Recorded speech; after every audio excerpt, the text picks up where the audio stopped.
Sim, eu não escutei não. Boa tarde. Olha, toda vez que o Fábio diz, chapa, aula no domingo à tarde lá no Paulo Sarazate. Aí eu fico pensando assim, aula de física no domingo à tarde. Todo professor de física tem um sonho recorrente, sabe? Tem gente que sonha um cachorro perseguindo, tem gente que sonha caindo num buraco, todo mundo tem seu sonho estranho, né? Eu tenho um sonho de eu chego e não tem ninguém para assistir a aula. Que às vezes você conhece uma pessoa nova assim, por exemplo, agora eu mudei, aí estou conhecendo a vizinhança ainda, aí encontro com as pessoas, pessoal simpático, aí diz, e aí, o que que você faz? Eu falo, sou professor. Aí quando fala professor, as pessoas são simpáticas, né? Ah, legal. Aí diz, professor de quê? Aí eu digo, da matéria que todo mundo adora. Aí o cara abre um sorriso. Aí diz, qual é? Aí eu digo, física. Como a pessoa está me conhecendo ainda, ela diz, educação física? Não, física mesmo. Ah. É sempre assim, né? Eu preciso fazer perguntas antes de começar. Quem aqui presente ainda está fazendo o ensino médio? Levanta o braço, todo mundo, ok. Desse pessoal que levantou o braço, quem é que adora física? Oh, meu Deus. Ah, que alívio. E desse pessoal que levantou o braço, quem falou a verdade? Ok. Agora aquelas pessoas que não levantaram o braço, é porque já terminaram o ensino médio, tem uns que fazem pouco tempo, tem uns que fazem mais tempo. Então eu quero perguntar o seguinte, quem é que não lembra mais nem o que é física? Tem também, né? Escuta só, vocês têm um material aí na mão de vocês. O assunto sempre, fiz isso no ano passado, estou fazendo isso de novo e faço isso em qualquer sala de aula que eu vá preparar para o Enem. Primeiro assunto que você tem que se preocupar na sua preparação para o Enem, energia. E você sabe que eu não estou falando bobagem, porque o professor de geografia vem aqui e fala de energia. O professor de química vem aqui e fala de energia. O professor de atualidades vem aqui e fala de geração de energia. O professor de matemática vem aqui e faz questão de cálculo de energia. O professor de história, quando vier aqui, também vai falar de energia. Porque quando nós olhamos as estatísticas, desde quando o Enem aconteceu pela primeira vez, o assunto mais cobrado é energia. E energia é o básico da vida. Energia, por exemplo, é o que trouxe vocês para cá hoje à tarde. E aí, tem coisas também que a gente precisa saber. Se alguém me perguntasse assim, porque quando eu sair da aula aqui, eu vou receber uma ligação. Sempre recebo, meu pai. Que ele liga para mim e diz assim, o que você vai fazer domingo? Eu disse, pai, domingo eu não posso ir aí não. Mas por quê? Eu disse, eu vou dar aula lá no Paulo Sarazate. Aí ele disse, aquele lugar que tem 8.000 pessoas lá? É. Aí ele disse, e o povo vai? Eu disse, pai, vai. E eles aprendem alguma coisa? Eu digo, olha, ninguém faz nenhuma pergunta. Então, aí o bom é que ele é muito sincero. Ele diz, olha, quando o pessoal não pergunta nada, de duas uma. Ou eles entenderam tudo, ou eles não entenderam nada. Então, como você não pode perguntar, eu vou acreditar no que eu achar legal. Aí o papai diz o seguinte, toda vida ele liga e diz, rapaz, o que que faz aquele pessoal ir para lá? Porque inclusive eu já disse para ele, rapaz, você devia ir. E ele fica se perguntando o que que faz as pessoas virem aqui. E eu tenho minhas respostas. Posso até errar, mas eu acho que não de todo. Hoje em dia, nos últimos anos, está ficando cada vez mais aparente para todo mundo que vale a pena estudar. Hoje em dia, com acesso à informação que a gente tem, a gente está descobrindo que o mundo nem é tão grande assim. Então vale a pena estudar. Houve uma época, e nem faz tanto tempo assim, mas houve uma época em que o camarada vivia aqui no Brasil e pensava, vou estudar para quê? Vou fazer faculdade para quê? Vou receber um diploma para quê? E o meu pai me conta uma história, e eu já procurei isso na internet, porque eu não lembro da época, mas já havia coisa escrita.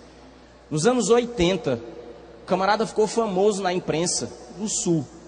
Porque ele botou uma barraquinha de suco no meio da rua, e aí botou uma placa assim: o engenheiro que virou suco.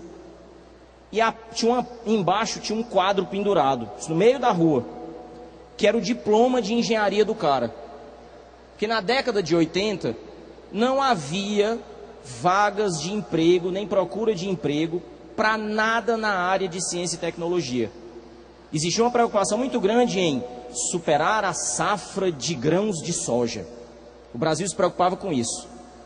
Hoje, em 2014, se você acessar na internet um site chamado Ciência Sem Fronteiras, hoje o governo banca 101 mil bolsas. Não são 100 e nem 1000.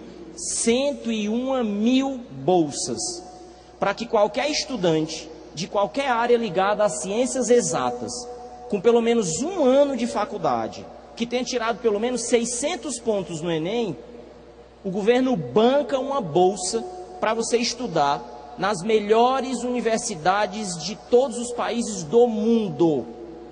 E Delfrane, isso é enrolada? Não. Eu estou acompanhando de perto. Porque quando eu vi isso nascer, isso me interessou, porque interessa diretamente a área de física. Então, eu tenho vários ex-alunos que hoje estão estudando fora do país. Entenda o que é que eu estou lhe dizendo, é bancado pelo governo. O governo quer que nós sejamos um país com cientistas e engenheiros. Por quê? Porque não existe país desenvolvido, país de primeiro mundo, que não produza sua própria tecnologia.